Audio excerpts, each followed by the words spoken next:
Parents, ladies and gentlemen, I'm pleased to officiate the launch of the distribution of the County Bursary Fund check for the year 2024 to the various beneficiaries across all the 45 wards consisting of VTCs and Form 1 students.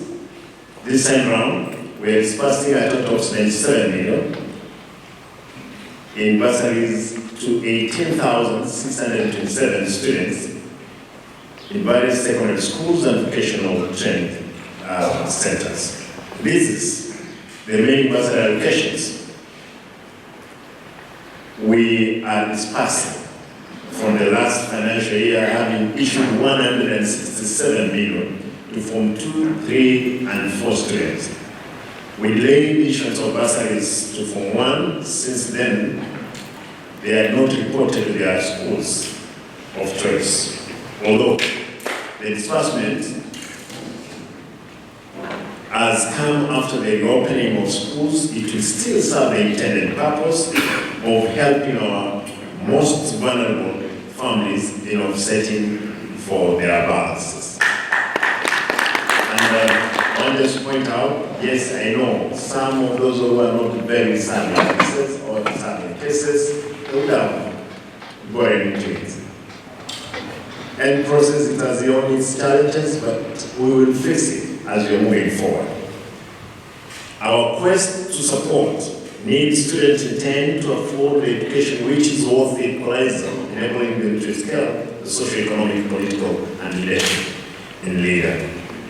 As I promised last year, the bursary kitty was increased from 145 million to 245 million. Each electoral ward receiving an average of 5 million shillings. And the fund has been transparently executed through the honorable MCS. Out of the 5 million allocation per ward, we issued 4 million to secondary schools in Form 2, 3, and 4. And the remaining 1 million was earmarked to help students in Form 1 and the VTCs. I'm happy and grateful to Honorable MCS for overseeing the successful exercise of distribution of the bursary forms to needy students in a transparent and ordered manner. I personally participated in the first phase of the bursary forms issuance to Form 2, 3, and 4 students. Equally, to deter any form of mischief and fraud regarding dispersing of funds, we adopted issuance of individual checks to beneficiaries. I now challenge the benefiting students to work diligently and post impressive academic performance, as this is the only way that we can realize value for money spent on bursary program. To help boost performance in other areas in the education sector, we have already employed all our ECE teachers on permanent and pensionable terms. In the last financial year, we managed to commit funds to the construction of ECE classrooms across the county. Once built, the classes will be equipped and transformed into centers of excellency for early child learning. We are also gearing to revamp our vocational training centers to offer quality education and exposure to the learners. It's important that I can pause here and just point out.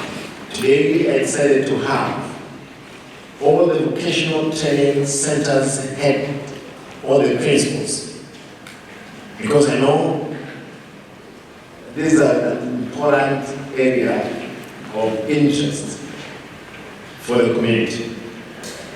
I know I have had a problem, and for sure I have a problem with a number of the principals, because vocational training centers has become a center of corruption. Big one, not in a small way. I want to request any principals here, I I can't look back. I have to deal with individuals head on, without mercy. This week, I'm dealing with one principal who has become broken, who decided to pick another teacher to be the accountant and a teacher, where this person has been receiving money on his M-Pesa number. Students are paying through his M-Pesa. How accountable will you be? How transparent that one can be?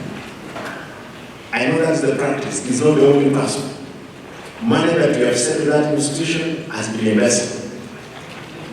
I've said that principle to be given a short course and be suspended forthwith without mercy. And the disciplinary actions, of course, will take place. And I'm keen.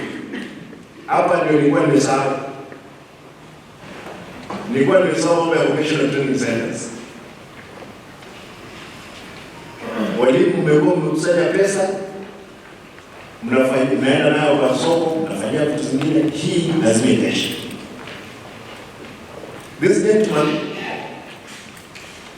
even if you see close to 5 million, na hiyo pesa, you cannot trace it.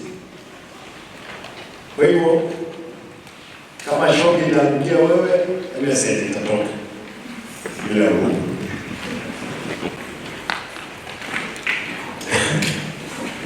Najua kwa mwezi pia makofi kwa sababu lazima tutangangana.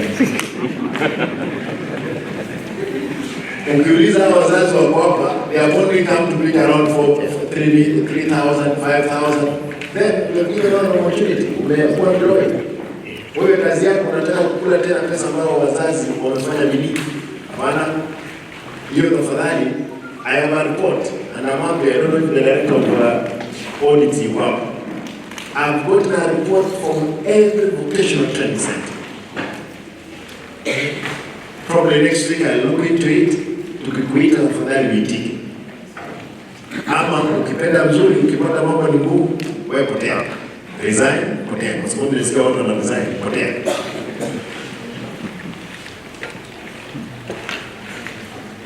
Good people.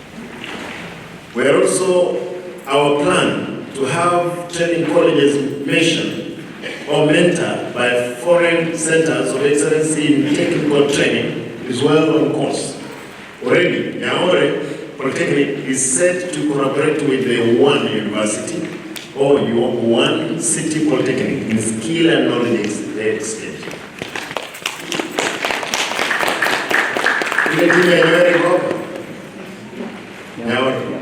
So you let our one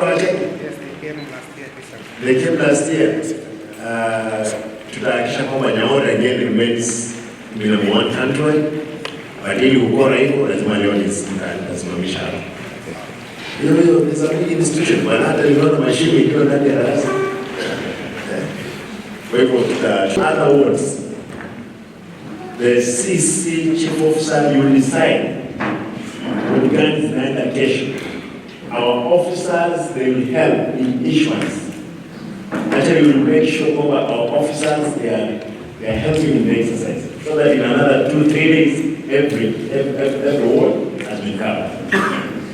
Usipeane, utapeana mtu wako, utapeana wala admin mwenye kwenda ameenda kwa pombe. Amewacha huko, alafu tena tuanze story nyingine. Ama vipi? Yes. Kwa hivyo, I'm not going to allow that upeane kila mtu. Inside, we have how many constituents? 9. At least 2 a day, mmemalizana. 2 a day, mmemalizana.